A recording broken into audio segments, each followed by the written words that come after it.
আসসালামু আলাইকুম দর্শক, welcome back to my channel cooking হাউজে আরও একটি নতুন রেসিপি দেখার জন্য সবাইকে ওয়েলকাম জানাচ্ছি। আজকের পর্বে শেয়ার করব অসাধারণ স্বাদের সম্পূর্ণ নতুন একটি চিকেনের রেসিপি। আশা করি রেসিপিটি আপনাদের সবার ভালো লাগবে। ভালো লাগলে প্লিজ একটি লাইক দিতে ভুলবেন না, শেয়ার করবেন আর সেই সাথে চ্যানেলটিকে সাবস্ক্রাইব করবেন। এখন চলে যাচ্ছে মূল রেসিপিতে, দেখে নেব পুরো রেসিপির প্রস্তুত প্রণালী। প্রধান উপকরণ হিসাবে আমি এখানে নিয়েছি প্রায় 700 গ্রামের মতো চিকেন, আর নিয়েছি 6-7টার মতো গোটা রসুনগুলো ভালো করে উপর থেকে খোসাটা ছাড়িয়ে নিয়েছি। আর চিকেনগুলো এখানে আমি মিডিয়াম সাইজের টুকরো করে নিয়েছি। এখন আমি চিকেনটাকে প্রথমে ম্যারিনেট করে নেব। তার জন্য আমি এখানে দিয়ে দিচ্ছি স্বাদ মতো লবণ, হাফ চা চামচ পরিমাণ কাশ্মীরি লঙ্কা পাউডার, হলুদের গুঁড়ো দিয়ে দিচ্ছি পরিমাণ মতো। এরপর দিয়ে দিচ্ছি 2 টেবিল চামচ পরিমাণ টমেটো কেচাপ, অর্ধেক লেবুর রস দিয়ে দিলাম। দিয়ে এখন চিকেনটাকে খুব ভালো করে মিশিয়ে নিতে হবে।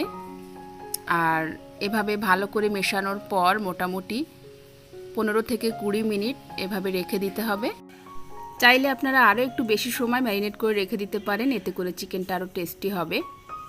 তো এখানে 15-20 মিনিট পর আমি ফিরে এলাম, আর এখন আমি প্যানে দিয়ে দিচ্ছি সরিষার তেল। আমি এখানে প্রায় 3 টেবিল চামচ পরিমাণ সরিষার তেল দিয়ে দিলাম। 1 টেবিল চামচ পরিমাণ গোটা জিরা আর কয়েকটা দারুচিনির টুকরো দিয়ে দিলাম। দিয়ে এখন দিয়ে দেব পেঁয়াজ কুচি। আমি এখানে 2টো মিডিয়াম সাইজের পেঁয়াজ কুচিয়ে নিয়েছি। আর এখন পেঁয়াজটাকে হালকা ব্রাউন কালার করে ভেজে নেব। পেঁয়াজটা এভাবে হালকা করে ভেজে নিয়ে এখন দিয়ে দেব আদা রসুন বাটা। আমি এখানে প্রায় 1 টেবিল চামচ পরিমাণ আদা রসুন বাটা দিয়ে দিলাম। এরপর দিয়ে দিচ্ছে কয়েকটা চেরা কাঁচা লঙ্কা, দিয়ে খুব ভালো করে মিশিয়ে নিতে হবে। 1 মিনিটের মতো আবারও ভালো করে কষিয়ে নেব।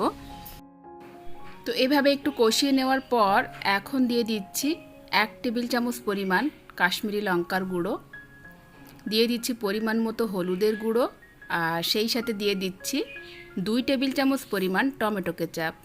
দিয়ে খুব ভালো করে এখন আরও একটু কষিয়ে নিতে হবে।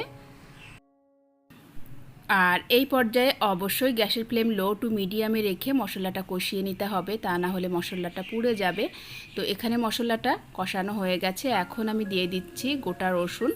আমি এখানে 4টে গোটা রসুন দিয়ে দিলাম, আপনারা রসুনের পরিমাণটা বাড়িয়ে দিতে পারেন। দিয়ে এখন মোটামুটি 1 থেকে 1.5 মিনিটের মতো খুব ভালো করে মশলার সাথে রসুনটা কষিয়ে নেব। আর একটু সাবধানে নাড়াচাড়া করতে হবে যাতে রসুনের কোয়াটা খুলে না যায়। এই পর্যায়ে দিয়ে দিচ্ছি স্বাদ মতো লবণ, দিয়ে এখন ভালো করে একটু কষিয়ে নিলাম। এরপর এখানে দিয়ে দিলাম আগে থেকে ম্যারিনেট করা চিকেনগুলো। চিকেনটা দেওয়ার পর এখন লো টু মিডিয়ামে রেখে 3 থেকে 4 মিনিট ধরে ভালো করে চিকেনটাকে কষিয়ে নিতে হবে। একটু সময় ধরে ভালো করে কষিয়ে নিতে হবে। এই পর্যায়ে কিন্তু কোনো এক্সট্রা পানি দেব না। চিকেন থেকে যে পানি বার হবে সেই পানি দিয়েই কিন্তু এখানে চিকেনটাকে কষিয়ে নিতে হবে।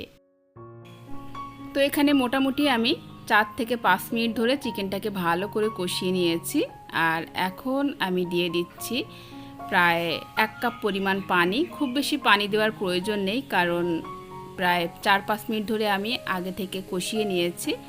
এখন অল্প পানি দিলাম, দিয়ে এখন আবারও 2 মিনিটের মতো জাল করে নেব। একটু মাখো মাখো খেতে এই চিকেনটা বেশি ভালো লাগে। তো এখন ঢাকনা বন্ধ করে 2 থেকে 3 মিনিটের মতো জাল করে নেব।